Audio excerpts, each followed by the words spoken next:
So you want to buy a Tesla? Well, you have come to the right address. Let's save some time and money.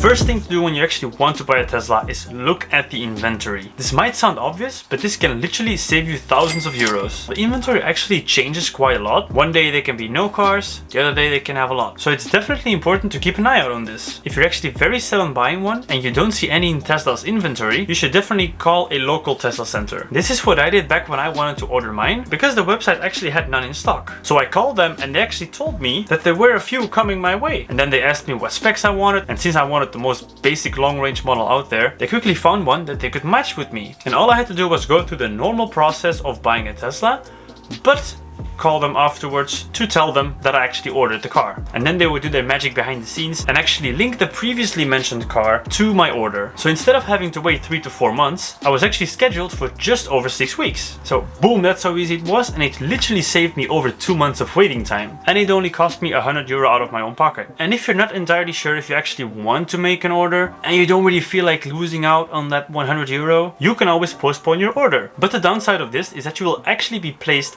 back at the end of the queue. So your waiting period of about 6 to 8 weeks can easily take another 4 months before you actually get your car. So definitely think this through. And as a last resort, if you really think that you will not be able to make it financially, you can always get 2 disapproval letters from the actual bank and get your refund that way. But if this is the case, definitely speak with someone from Tesla itself. But you might ask, why would you actually get a car from the inventory, besides of course saving over 2 months of waiting time? Well, I'm very glad you asked. The reduced waiting time is not the only benefit. Many of these inventory cars actually will have a couple of kilometers or miles depending on where you're from, but because of this, these cars will actually have a reduced price. In my case, for example, my car was supposed to have less than 50 kilometers and they offered me a €2,000 discount for this, which if you think about it is almost 5% of the car itself. And in the end, when I actually got my car, it only had 10 kilometers. And honestly, if you think about it, 10 kilometers for a €2,000 discount,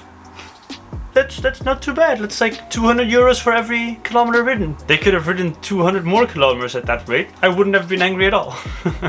But inventory doesn't mean that they have them available right away. Teslas are way too designed for that. But it's most likely that you will get a Tesla that is actually on its way to a Tesla service center near you. In almost all cases, this will mean that you will get your car faster than if you would have just purchased it through the normal process, which is definitely a win. Saving time, saving money.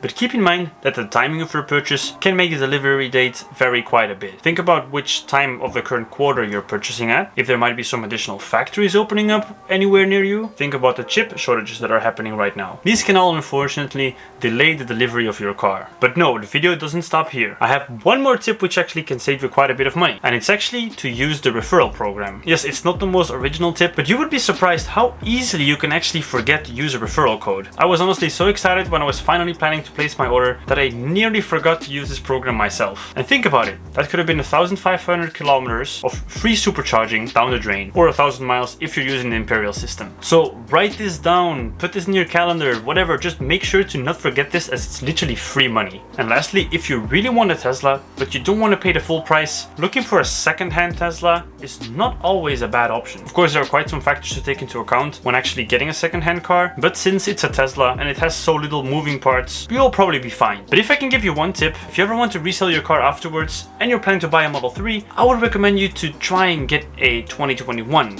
Model 3, because I'm pretty sure these will keep their retail price a bit better than the previous ones. But besides that, there's not really much else to do than to just buy the beast. You're gonna love it.